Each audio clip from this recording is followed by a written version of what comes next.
Brought to you by Palvi Agrico. पालवी ॲग्रिको, भारताचा पहिला AI तंत्रज्ञानावर आधारित B2B आणि B2C ई-कॉमर्स प्लॅटफॉर्म. शेतीसाठी जे काही लागणार थेट तुमच्या बांधावर पोहोचणार, मोबाईलच्या एका क्लिकवर.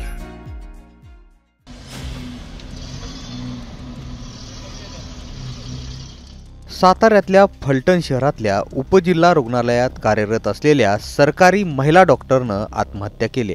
या घटनेनं प्रचंड खळबळ उडाली.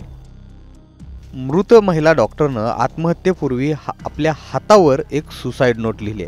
त्यामध्ये तिनं 2 पोलीस अधिकाऱ्यांवर गंभीर आरोप केले.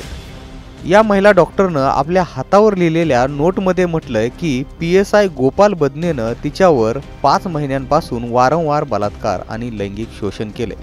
तसंच पोलीस अधिकारी प्रशांत बनकर यांनी तिला मानसिक छळ दिला.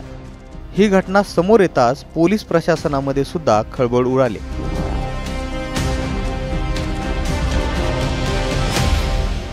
आता हातावर लिहिलेल्या त्या सुसाईड नोटची फॉरेन्सिक तपासणी सुरू आहे. या प्रकरणात त्या महिला डॉक्टरच्या नातेवाईकांनी सुद्धा धक्कादायक आरोप केलेत. माझी पुतणी डॉक्टर संपदा मुंडे हिनं काल अचानक आत्महत्या केली.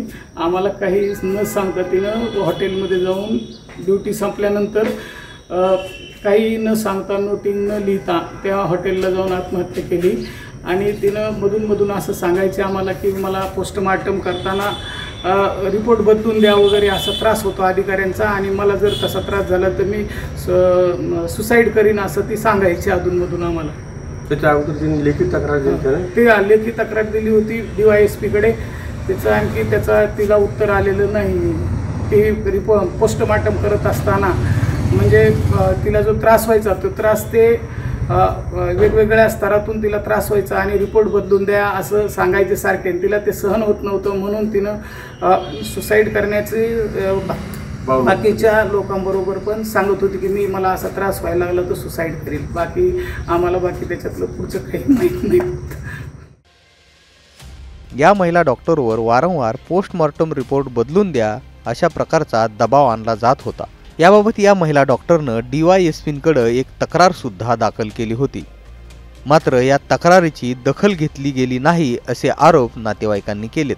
दरम्यान हे प्रकरण आता चांगलंच तापलंय. साताऱ्याहून इम्तियाज मुजावर, मुंबई तकसाठी.